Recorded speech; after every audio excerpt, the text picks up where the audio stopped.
October 1969. Rain hit the windows of the San Francisco Chronicle late at night. Most reporters had already gone home. Only a few editors remained inside the building. The newsroom felt unusually quiet. Then the front desk phone rang. A delivery driver stood outside holding a sealed envelope. No return address, no stamp from a normal post office. Only one strange symbol drawn in black ink. A circle with a cross through it. The receptionist carried it upstairs carefully. Nobody knew why the envelope felt so unsettling. One editor slowly opened it under the bright office lights. Inside was a single folded sheet of paper. The page was filled with strange symbols, triangles, circles, backward letters, random shapes nobody recognized. At the bottom was a short sentence written in normal English. This is the Zodiac speaking." The room went silent immediately. Everyone in California already knew that name. The Zodiac killer had become a nightmare across the state. Couples were afraid to drive alone at night. Parents locked their doors earlier than ever before. Every newspaper talked about the mysterious murderer who attacked without warning. And now another letter had arrived. The editor read further. The writer claimed responsibility for recent murders. Details inside the letter were never released publicly. That meant only the killer could know them. Police were called immediately. Detectives rushed to the newspaper office within minutes. The coded message was placed carefully into an evidence bag. One detective stared at the symbols for a long time. He whispered something nobody expected. This one feels different." The previous Zodiac letters were threatening. But this message felt personal, almost deliberate, like the killer wanted someone specific to read it. Experts from the police department arrived before sunrise. Nobody could understand the symbols. Some thought it was military code. Others believed it was random nonsense meant to scare people. But one detail changed everything. Near the center of the page was a sentence hidden between the symbols. A reporter noticed it first. Only a few words were readable. "They will never stop me." The line sent chills through the room. Because 2 nights earlier, another couple had disappeared outside Napa County. Police had not released the information yet. The detectives exchanged nervous looks. The Zodiac somehow already knew. By morning, the story exploded across California. Newspapers printed the killer's symbol on their front pages. Radio stations warned citizens to avoid isolated roads at night. People flooded police stations with tips. Hundreds claimed they knew who the Zodiac was, but investigators had almost nothing. No fingerprints, no confirmed identity, only letters, only codes, and fear. That afternoon, a cryptography professor examined the message closely. He believed the symbols followed a pattern. Certain shapes repeated in intervals, like a hidden structure inside the chaos. But before he could explain further, something strange happened. One detective noticed tiny stains on the corner of the paper. Dark brown marks almost invisible under the light. The lab tested them immediately. The results came back hours later: human blood, fresh blood. The newsroom became silent again. Suddenly, the letter no longer felt like a game. It felt close, too close. Late that night, another envelope arrived at a different newspaper office. Same symbol, same handwriting. But this time there was one extra sentence, a sentence written clearly across the bottom of the page. "If you solve this message, you will find me." The investigation moved backward. Detectives wanted to understand where the Zodiac began. They reopened the earliest attack connected to the killer, a cold December night near Vallejo. A lonely road stretched beside an empty field. No houses nearby, no witnesses, only silence. 2 teenagers sat inside a parked car. They came there often to escape the noise of the city. The radio played softly while fog rolled across the road. Then headlights appeared behind them. A second car stopped suddenly. The engine remained running. For several seconds, nobody stepped out. The couple grew nervous. The boy suggested leaving immediately. But before he could start the engine, the driver approached the window. A flashlight blinded them both. The man never spoke at first. He simply stared into the car. Then gunshots exploded into the night. The attack lasted seconds. The killer walked away calmly afterward. No panic, no hesitation, as if he had done this before. Police arrived too late. One victim barely survived long enough to describe the attacker. Heavy build, dark clothing, emotionless voice, nothing else. The case went cold almost immediately. No clear motive existed, no robbery, no known connection between the victims and the killer. Then months later, another attack happened. Another isolated road, another young couple. This time, the killer wore an executioner-style hood marked with a strange symbol. The same symbol later found on the letters. The survivors described the man speaking slowly and calmly. He claimed to be an escaped prisoner. But detectives believed it was a lie. Everything about the attack felt rehearsed, controlled. The Zodiac tied the victims carefully before attacking them. Then he disappeared into the darkness again. Hours later, police received a phone call from a payphone. The caller reported the murders himself. His voice remained steady the entire time, almost relaxed. When officers traced the call location, they discovered something disturbing. The payphone sat only blocks from the police station. The killer had been standing near officers while reporting his own crimes. Fear spread quickly across California after that discovery. And the Zodiac no longer seemed distant. He felt everywhere. People avoided highways after sunset. Restaurants emptied early. Gun stores sold out of ammunition. Parents warned teenagers never to park alone at night again. Meanwhile, detectives struggled with one terrifying question. How did the killer continue disappearing without mistakes? Crime scenes revealed almost nothing. No useful fingerprints, no clear footprints, no witnesses who saw his face clearly, only fragments. And the letters kept arriving. Each message sounded more confident than the last. The Zodiac mocked investigators openly. He laughed at newspaper headlines. He even corrected police details inside his letters, meaning he followed every report closely. One detective began believing the killer enjoyed the investigation itself. The fear, the attention, the power over millions of strangers. Then a surviving witness remembered something unusual.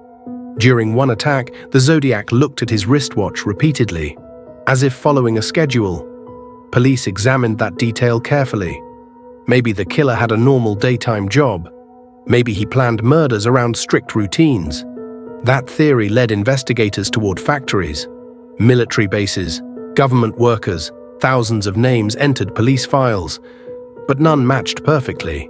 Then another clue appeared. Ballistics experts connected the shootings together using the same weapon type. The attacks were officially linked. For the first time, investigators realized they hunted a serial killer, and the killer wanted them to know it. Late one evening, a detective returned home exhausted after reviewing evidence for 12 hours straight, and he opened his mailbox absent-mindedly. Inside sat a plain white envelope, no address, no stamp, only one sentence written across the front. "You are finally asking the right questions." The detective froze in his driveway. Rainwater dripped from the envelope onto his hands. He stared at the handwriting carefully. It matched the Zodiac letters perfectly. His heart started racing. The killer now knew where he lived. Police searched the entire neighborhood that night. No witnesses saw anyone leave the letter behind. No fingerprints appeared on the paper. Nothing. Just another message from a ghost. Inside the envelope was a new cipher. Longer than the others, more complicated. Rows of symbols covered both sides of the page. At the bottom was another sentence written in plain English. "And print this or more people will die." The next morning, newspapers across California faced a terrible decision. The Zodiac demanded publicity. Every letter proved he loved attention, but refusing him could provoke another attack. Editors argued for hours inside crowded offices. Some believed printing the cipher would help codebreakers identify the killer. Others feared it would spread panic even further. Families of victims begged newspapers not to cooperate. But by sunset, the cipher appeared on front pages across the state. Millions of people suddenly stared at the Zodiac symbols during breakfast. Phone lines exploded immediately. Teachers, students, army veterans, amateur puzzle enthusiasts. Everyone believed they could solve the mystery. Police stations received thousands of possible solutions. Most were meaningless. And some claimed the message predicted future murders. Others believed it revealed hidden treasure locations. But one detail terrified investigators. The Zodiac seemed to enjoy watching people fail. Another letter arrived only days later. This time the killer mocked the public directly. "You will never catch me." He called detectives incompetent. He described fear spreading across California like a game. The letter included another disturbing detail. The Zodiac claimed he collected slaves for the afterlife. Nobody fully understood what he meant. Psychologists studying the case warned police that the killer showed signs of extreme narcissism. He wanted to feel superior, untouchable. The murders were only part of the thrill. The real satisfaction came from controlling public fear. Meanwhile, codebreakers continued studying the newest cipher day and night. One retired military analyst noticed repeated symbol clusters. He believed the killer used substitution patterns. Simple enough to be solved eventually. But every attempt failed. The message resisted every decoding method. Weeks passed without progress. Then something strange happened at a local television station. During a late-night talk show discussing the Zodiac case, the studio phone rang unexpectedly. The caller whispered only one sentence: "I am watching all of you." The line disconnected immediately.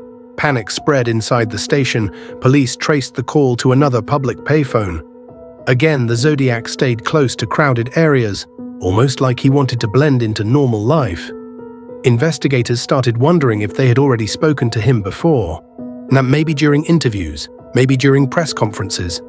Maybe he stood among reporters while everyone searched for him. That possibility changed everything. Detectives began suspecting anyone connected to the investigation. Journalists, photographers, police officers, even forensic workers. Trust inside the task force slowly collapsed. Then the Zodiac mailed another envelope. This one contained no threats, no confession, only a single photograph. The image showed a dark roadside at night. At first it seemed meaningless, but one detective recognized the location instantly. It was the same road where the first victims were attacked. Scrawled across the back of the photograph were 5 chilling words: "I was never alone there." The photograph changed the entire investigation. Detectives now believed the Zodiac may have worked with someone else, a partner, a witness, or someone helping him hide evidence. Police quietly reopened every interview connected to the first murders. Names once cleared returned to the suspect list again. But the biggest focus remained the cipher. If investigators could solve the message, they might finally understand what the killer wanted. Across California, amateur codebreakers became obsessed with the Zodiac symbols. People covered kitchen tables with notes and diagrams. College students skipped classes to study newspaper clippings. Some believed the message contained coordinates. Others thought it hid names inside mathematical patterns. One married couple became especially interested in the case. David and Eleanor spent every evening studying the symbols together. Neither worked in law enforcement, neither had professional cryptography training, but both loved puzzles. They pinned the cipher across their living room wall and searched for repeating patterns for hours every night. Weeks passed with no progress. Then Eleanor noticed something unusual. Certain symbols appeared more frequently near the center of the message. She believed they represented common English letters. The couple started replacing symbols one by one. Slowly, words began forming. The process terrified them because the decoded lines sounded exactly like the Zodiac's letters. Cold, arrogant, mocking. Late one night, David suddenly shouted from across the room. He believed he found a complete sentence. Eleanor read it aloud carefully. "I like killing because it is so much fun." The room went silent immediately.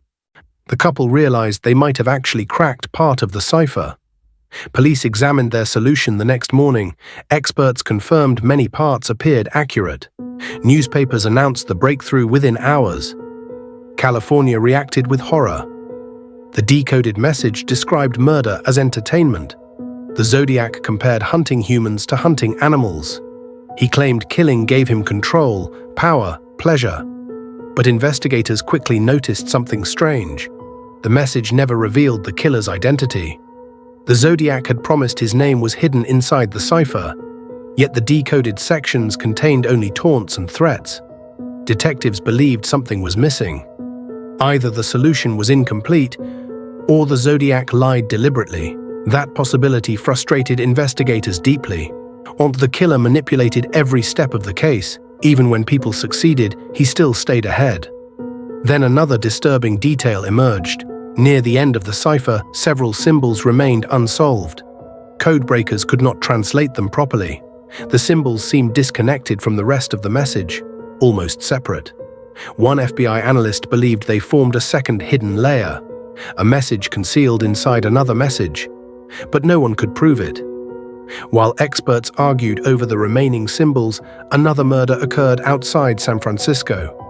The victim survived briefly before dying in the hospital. Before losing consciousness, he whispered something to detectives. The man talked about the stars. Police immediately connected the statement to the Zodiac name, but the witness added one more detail. And the killer repeatedly mentioned the final message. Investigators searched every previous letter for clues. One phrase suddenly stood out. Buried inside an earlier cipher was a sentence nobody understood before. When the last cipher is solved, everything changes. Detectives feared the Zodiac was planning something larger, something beyond random killings. Pressure on the task force intensified daily. The governor demanded faster results. Newspapers criticized police failures openly. Rumors spread that federal agencies would soon take over the case completely. Then an evidence technician made a shocking discovery. Tiny marks appeared hidden along the edges of one Zodiac letter. Not fingerprints, not blood, numbers. Very small numbers scratched lightly into the paper. When arranged together, they formed a date. October 27th, only 3 days away. October 27th arrived under heavy fog. Police departments across California increased patrols immediately. Roadblocks appeared near highways. Unmarked cars waited outside schools and shopping centers. Detectives barely slept. Everyone feared the Zodiac planned another attack. But the day passed quietly. No shootings, no phone calls, no new victims. For a moment, investigators thought the date meant nothing. Then just before midnight, a package arrived at the San Francisco Chronicle. Larger than any previous Zodiac letter, wrapped carefully in brown paper. Inside was another cipher. This one was enormous. Pages and pages of symbols folded tightly together. The message looked far more complicated than anything before it. Even experienced cryptographers stared at it in confusion. Some symbols repeated, others appeared only once. Entire sections seemed deliberately distorted. At the bottom sat another handwritten sentence. This is the one they will never solve. The newsroom felt colder after reading it. Police rushed the cipher directly to federal investigators. The FBI assembled a special cryptography team overnight. Military analysts joined the effort. Mathematicians studied the symbol structures for hidden patterns. Nothing worked. The cipher resisted every decoding technique. Days turned into weeks. Still no progress. Then rumors began spreading inside law enforcement circles. Some investigators believed the message was not simply a confession. They thought it pointed toward a location. A buried secret, maybe evidence, maybe victims nobody had discovered yet. One detective became obsessed with the theory. Detective Harold Bennett, or a quiet investigator who rarely spoke during meetings. But once he saw the newest cipher, something changed in him. He spent entire nights studying maps beside the coded symbols. He believed repeated character groups matched geographic coordinates. Most of the task force dismissed the idea. But Bennett continued searching alone. One rainy evening, he finally found something strange. Several symbol clusters aligned with locations surrounding Napa County. Remote places, forests, abandoned roads, areas with almost no visitors after dark. Bennett convinced 2 officers to follow him there secretly. The search began after midnight. Fog rolled between the trees as their flashlights cut through the darkness. The forest remained completely silent. No animals, no wind. Only footsteps crunching through wet leaves. Hours passed with nothing unusual. And then one officer discovered fresh shovel marks near a group of dead trees. The ground looked recently disturbed. The men started digging immediately. After several minutes, the shovel struck metal. Everyone froze. Buried beneath the dirt was a small locked container. Rust covered the edges. A strange cross-circle symbol was carved into the lid. The same Zodiac symbol found on every letter. The officers opened it carefully. Inside were newspaper clippings about the murders, photographs of crime scenes never released publicly, and one folded sheet of paper covered in symbols. Another cipher, but this one looked different, shorter, more aggressive, written in shaky handwriting unlike the others. Detective Bennett unfolded the page slowly. Near the center sat one sentence written in plain English. "Ah, they are helping me now." The officers exchanged nervous looks instantly. The photograph from earlier suddenly returned to everyone's mind. I was never alone there. Back at the station, investigators searched the box for fingerprints. They found none. But one item terrified them more than anything else. Tucked beneath the newspaper clippings sat a Polaroid photograph. The image showed Detective Bennett's own house, taken only hours earlier, and standing faintly in the background was a man watching the camera. Detective Bennett stared at the photograph in silence. Nobody inside the room spoke. The image was blurry, but the figure in the background was clearly watching the house, hands inside his coat pockets, standing perfectly still beneath a streetlight. The timestamp on the Polaroid confirmed it was taken earlier that evening. That meant the Zodiac had been close again. Watching investigators directly, police surrounded Bennett's neighborhood immediately. Every nearby house was searched. Neighbors were questioned through the night. Nobody saw the man arrive. Nobody saw him leave. It was as if he appeared only long enough to leave the message behind. The next morning, the case exploded across national news. The public learned about the buried box. Panic returned stronger than ever. Some believed the Zodiac was preparing a larger attack. Others feared he already had accomplices hidden around California. Meanwhile, another breakthrough arrived unexpectedly. A man named Thomas Reed contacted police from a small hospital outside Napa County. He claimed he survived an encounter with the Zodiac years earlier. Detectives rushed to meet him immediately. Reed looked exhausted when investigators entered his hospital room. Bandages covered one side of his face from a recent car accident. But his memory remained sharp. For years he stayed silent because he feared the killer would return. Now he believed he had nothing left to lose. Reed described driving along a deserted highway late at night. A car followed him for several miles before flashing its headlights repeatedly. Thinking something was wrong with his vehicle, Reed pulled over.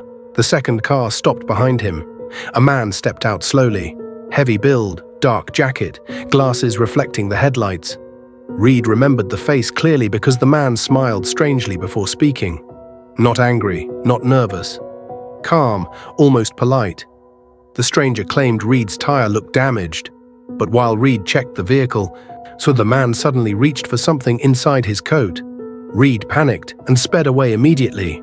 The stranger never chased him. Instead, he simply stood beside the road, watching the car disappear. Days later, Reed saw newspaper reports about the Zodiac killings. He became convinced the man on the roadside was the killer himself. Police artists worked with Reed for hours. Slowly, a sketch began forming. Square face, short hair, large glasses, blank expression. The image became one of the most famous police sketches in American history. For the first time, the public had a possible face for the Zodiac killer. Tips flooded police stations instantly. Thousands of calls arrived from frightened citizens claiming they recognized the man. One suspect quickly attracted major attention: a former military worker living near Vallejo. He owned weapons matching the Zodiac attacks. He wore the same style glasses described by witnesses, and neighbors reported hearing strange sounds from his basement late at night. Detectives believed they were finally close. Search warrants were approved immediately. Officers entered the suspect's house before dawn. Inside, they found stacks of newspaper clippings about the Zodiac murders, maps covered with handwritten notes, and several cryptography books hidden inside a locked cabinet. Everything pointed toward the suspect. Then the investigation suddenly collapsed. Key evidence disappeared from storage before it could reach court. Ballistics reports went missing. Fingerprint records vanished. One officer even claimed entire files were removed overnight. Nobody understood how it happened. Internal investigations began immediately, and some detectives feared someone inside law enforcement was interfering with the case. Others believed the Zodiac himself somehow gained access to evidence rooms. The suspect was eventually released due to lack of proof. Reporters called it the biggest failure of the investigation so far. But Detective Bennett noticed one detail nobody else mentioned. During the house search, officers discovered a calendar hanging beside the suspect's desk. Most dates were blank, except one. December 12th, written across it in black ink, were 4 chilling words. The message wakes up. December 12th haunted the investigation for weeks. Nobody understood what the sentence meant. The message wakes up. Detectives debated the phrase constantly inside the task force office. Some believed it referred to another murder. Others feared the Zodiac planned to release a final cipher. Security increased across California again. But the killer remained silent. No letters arrived, no phone calls, nothing. The silence felt worse than the threats. Meanwhile, experts continued studying the unsolved cipher recovered from the buried box. One retired code analyst named Victor Hale became obsessed with the message. Hale worked for military intelligence decades earlier. He specialized in layered encryption systems during the Cold War. When he examined the Zodiac symbols, he noticed something unusual immediately. The message behaved strangely under repetition analysis. Patterns appeared, then disappeared, as if the cipher changed depending on how it was read. Hale requested access to every Zodiac letter ever sent. Police reluctantly agreed. For days, he covered his apartment walls with enlarged copies of the symbols. He barely slept, barely ate. He believed the killer buried something deeper inside the ciphers, not just words, a structure. Then, late one night, Hale discovered a hidden alignment between symbols and murder dates. Specific characters appeared repeatedly beside numerical patterns connected to confirmed Zodiac attacks. The discovery terrified him, because it suggested the killer planned the ciphers around the murders themselves. Every crime was part of a larger design. Hale contacted Detective Bennett immediately. The two men spent hours reviewing the patterns together. As dawn approached, Bennett noticed another disturbing detail. Several symbol sequences aligned perfectly with newspaper publication dates. The Zodiac appeared to know exactly when stories would be released before they became public. That should have been impossible, unless someone close to the investigation leaked information, or the killer worked inside the media itself. The theory spread quietly through the task force. Reporters suddenly became suspects. Editors, printers, even delivery drivers. Trust disappeared completely. Then Victor Hale uncovered something even stranger. One group of symbols translated differently depending on which cipher was used as the starting point. In one version, the symbols spelled a location. In another, they formed a name. But when combined together, they created a sentence. "He knows who I am." Bennett stared at the decoded phrase for several seconds. The message sounded personal, almost directed at someone specific, not the public, and not police. One individual. That realization changed the investigation entirely. Detectives began reviewing everyone connected to the earliest Zodiac cases again. Witnesses, victims' families, former officers, journalists who received the first letters. Someone in that circle might have shared a hidden connection with the killer. Then another discovery emerged from forensic analysis. Microscopic marks hidden beneath one Zodiac stamp revealed traces of darkroom chemicals, the kind used for developing photographs manually. Investigators searched photography clubs and newspaper labs across Northern California. One name appeared repeatedly during interviews: a quiet freelance photographer who once worked near Vallejo. People described him as intelligent but isolated. He often spoke about coded messages and secret societies. And most importantly, he disappeared shortly after the Zodiac killings began. Police tracked his old apartment immediately. The building had been abandoned for years. Dust covered every room inside, but one wall caught investigators' attention instantly. Dozens of Zodiac symbols were carved directly into the plaster. Beneath them sat a sentence written in faded black ink. The final message is not meant to be solved. Detective Bennett felt cold reading it, because the exact same sentence appeared earlier on the anonymous cassette tape mailed to the radio station. Someone connected to the apartment knew details never released publicly. Officers searched the rooms carefully for more evidence. Inside a hidden floor compartment, they discovered several undeveloped film rolls sealed inside metal containers. The photographs were processed immediately. Most showed empty roads and newspaper offices. But the final image stopped everyone in the room. It showed a group of detectives standing outside a crime scene years earlier. Watching them from across the street was the same man from the Polaroid near Bennett's house. The photograph spread panic through the task force. The same man appeared again, watching investigators from a distance, always present, always unnoticed until later. Detective Bennett pinned the image beside every known Zodiac photograph and sketch. The similarities were impossible to ignore, but the man's face remained blurry every time, like he understood exactly how much to reveal. News about the abandoned apartment leaked quickly.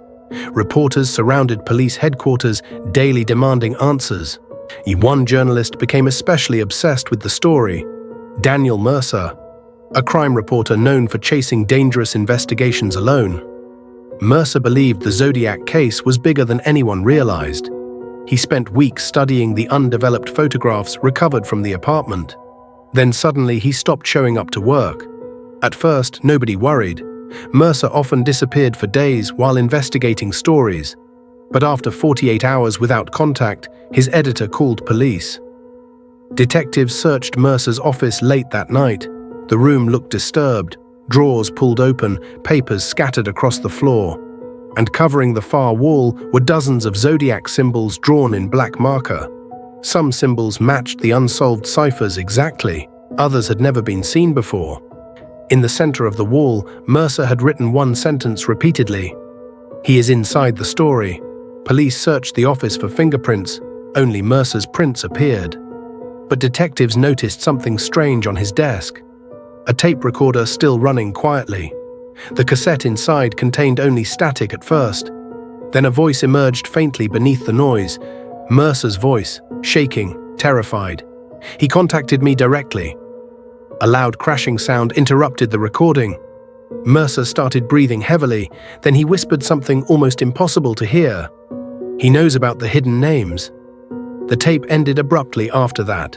Detectives replayed the final sentence repeatedly.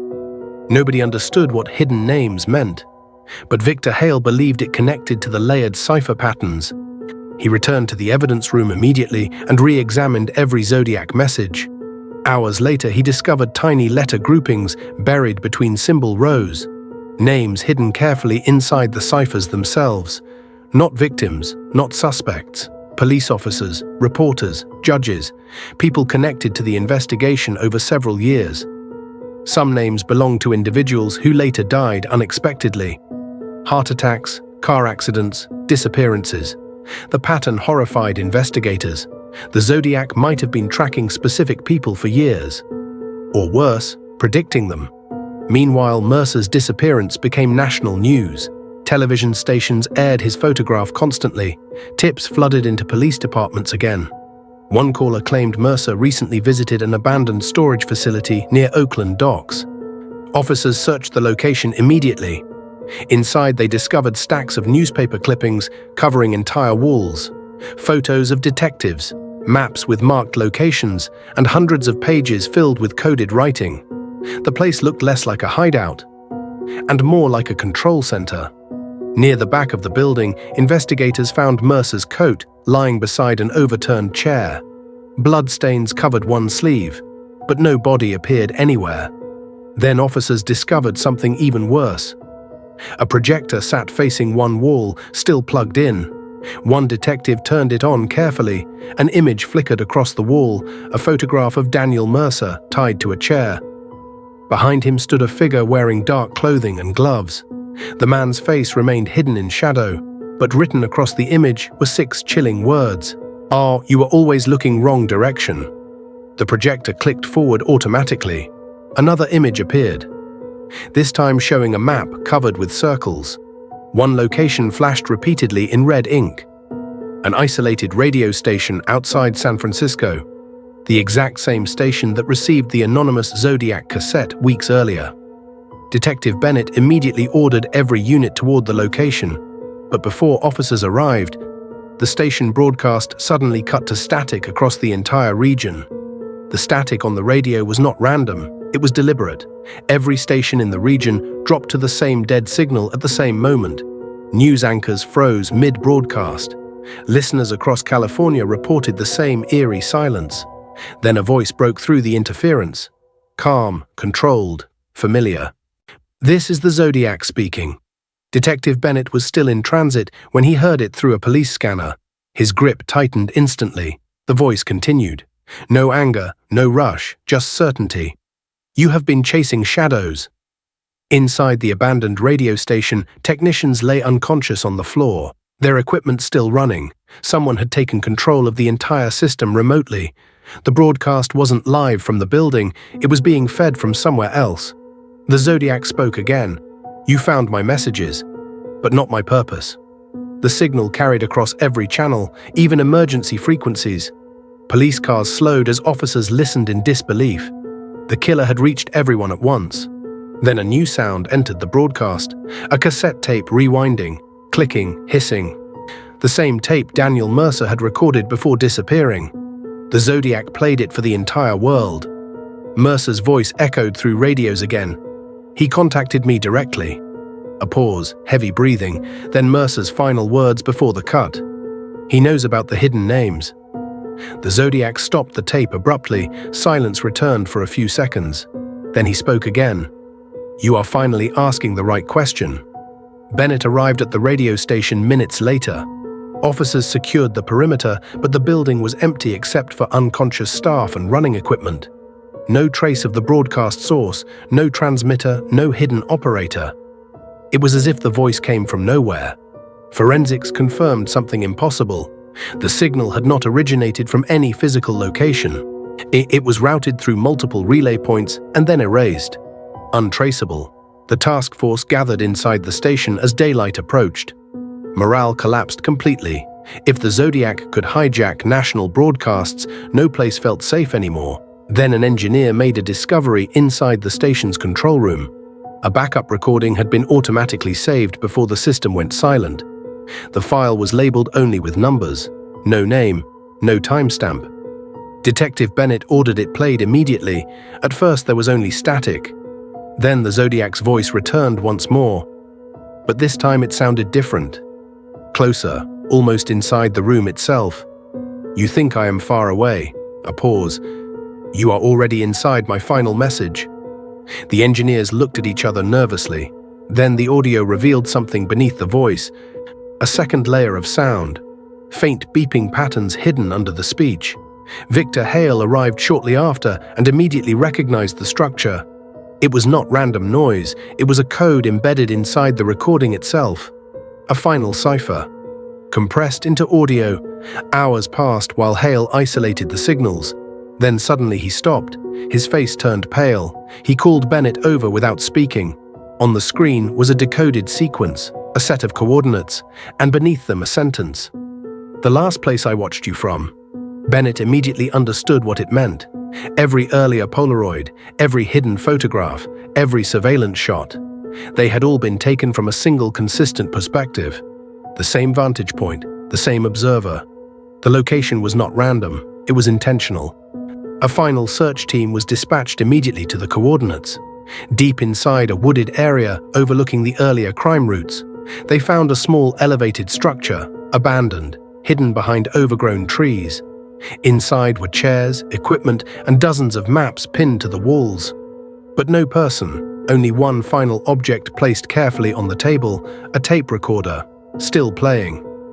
Detective Bennett pressed stop, then rewind. But there was no rewind button needed. The tape had already finished. The final message had already been delivered. And across the empty room, written in dust on the wall, were the last words ever left behind. "You never caught me because I never left." The room stayed silent after those words were read. "You never caught me because I never left." No one moved for several seconds. And then Detective Bennett finally stepped forward and examined the abandoned structure more closely. The maps on the wall were not random. They showed patrol routes, police response times, even newspaper delivery schedules. Someone had been studying the entire system from the inside out. Not just the crimes, the reaction to them. Victor Hale slowly ran his fingers across the dust-covered table. There were fresh scratches beneath it, like something had been moved recently. Bennett ordered a full sweep of the area. Officers searched the ground outside the structure for hours. At first, nothing appeared unusual, just wet soil and fallen leaves. But then one officer noticed something odd. A section of earth near the base of a large tree had been disturbed. Not naturally, manually. They began digging immediately.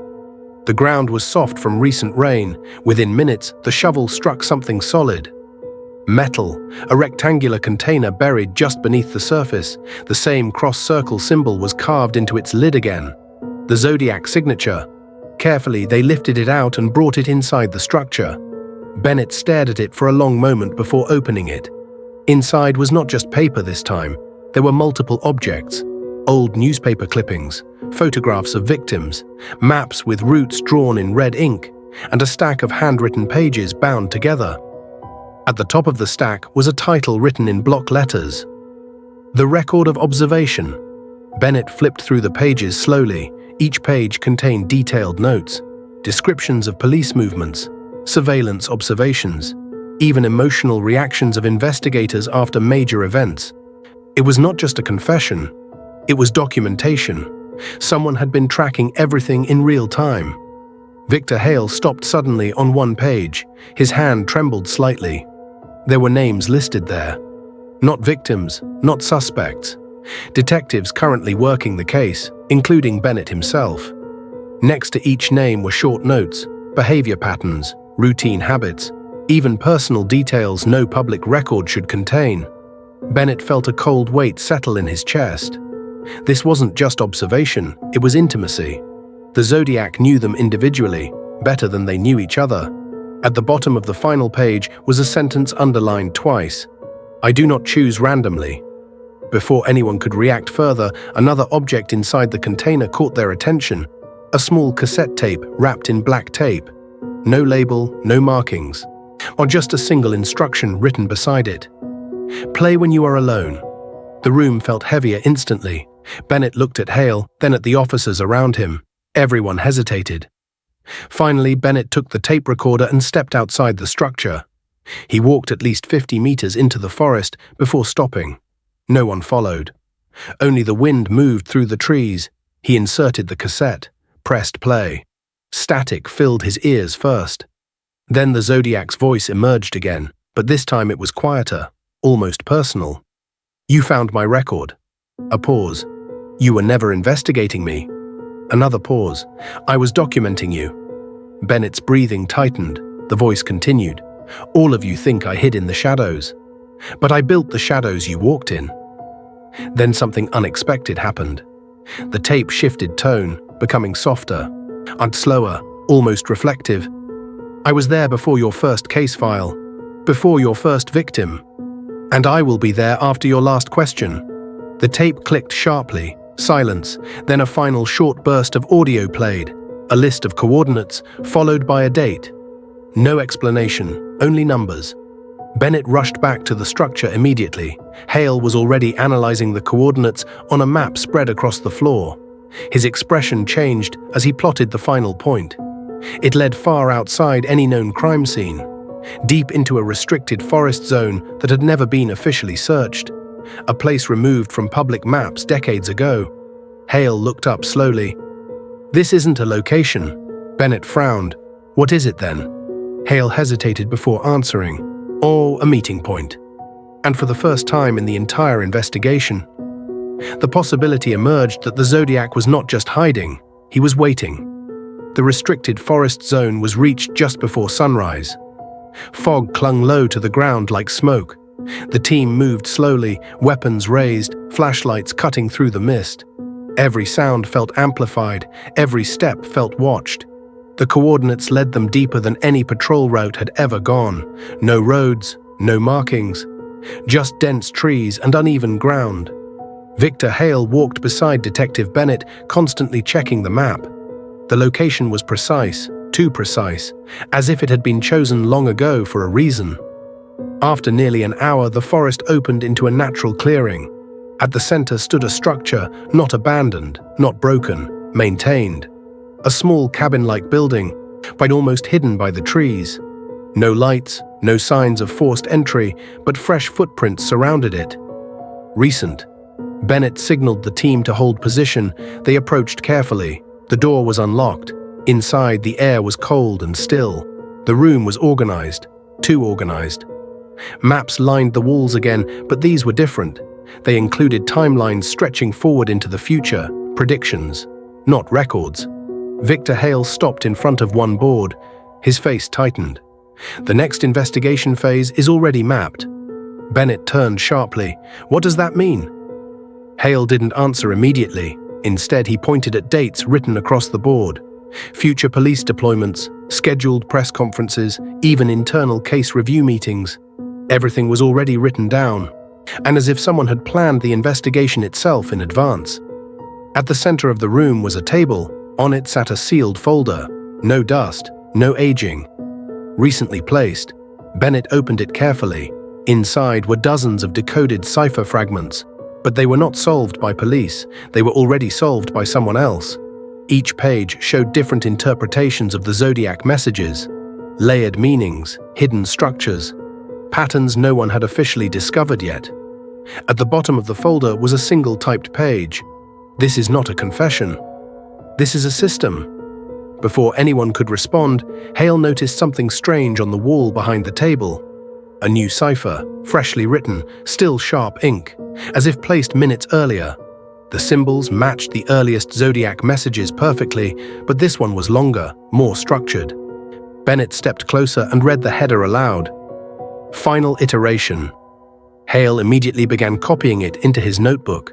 But something felt wrong. The cipher was too clean, too deliberate. Almost like it was designed to be solved immediately.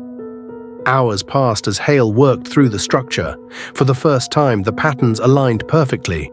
No contradictions, no missing segments. The solution unfolded smoothly, too smoothly. Finally, Hale spoke quietly. "I have it."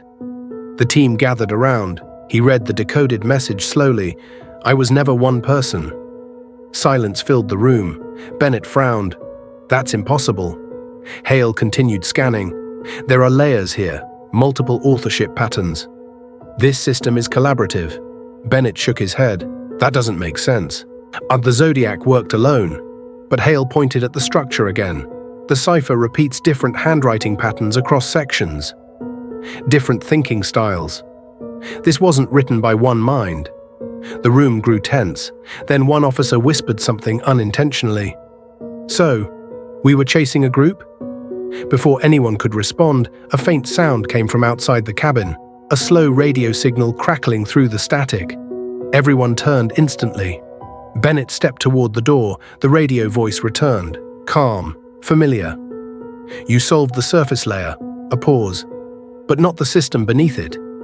Hale looked at Bennett, alarm rising in his face. "That's not coming from a phone or transmitter." Bennett stepped outside. The forest was silent again. But every police radio in the team's equipment had activated simultaneously, all receiving the same signal. The voice continued, "You were never looking for me. You were watching what I allowed you to see." Bennett tightened his grip on his weapon. "Show yourself." A pause followed, then the final decoded line of the cipher played through every device. "You already met the first one who spoke for me."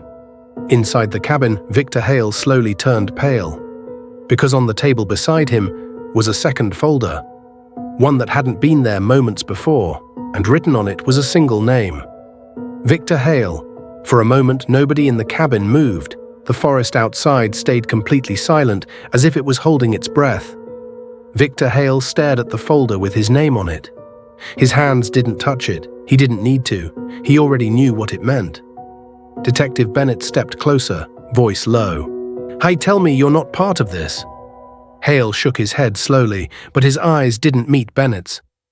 "I've been working these patterns for years," Hale said, "but I didn't create them."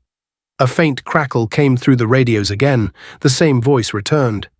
"You always assumed I was outside the system." A pause. "But I was also inside the people who studied me." Bennett looked around the room. Every map, every cipher, every prediction board. It no longer felt like evidence, it felt like a script. Hale opened the folder with shaking fingers. Inside was a single sheet of paper. No symbols this time, no code. Just plain text. And a list of names. Detectives, analysts, reporters, all connected to the case over the years, including names already dead. At the bottom of the page was one final line. Every solution you found was guided. Bennett stepped back slightly. That's not possible, Hale whispered almost to himself, unless the case was designed to be solved in stages. Outside, the radio signal intensified. Now every device in the team's possession was active at once. The voice returned again, calm, certain. I did not hide from you. I built the path you followed. Bennett finally snapped. Where are you?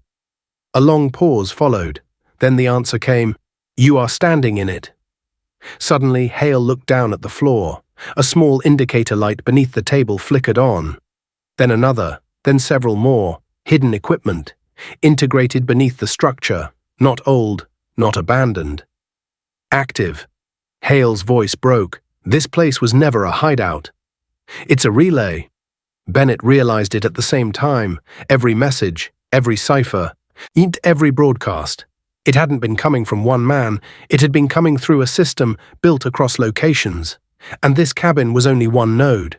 The radios screamed with static again. Then the final transmission began. Not a voice, a sequence of coordinates, followed by timestamps, spread across years, past, present, future. Then silence. Bennett stepped outside the cabin slowly. The forest looked unchanged, but now everything felt connected to something unseen beneath it. Hale followed behind him, barely steady. What now? Hale asked. Bennett looked at the forest line, at the empty trees, at the hidden system they had uncovered too late, and then he said it quietly. We stop assuming there is a single ending. Behind them, the cabin lights flickered once, then stabilized, as if waiting for the next instruction, and far away, and on a forgotten frequency, the final line repeated one last time. You were never chasing the Zodiac. You were inside his message all along.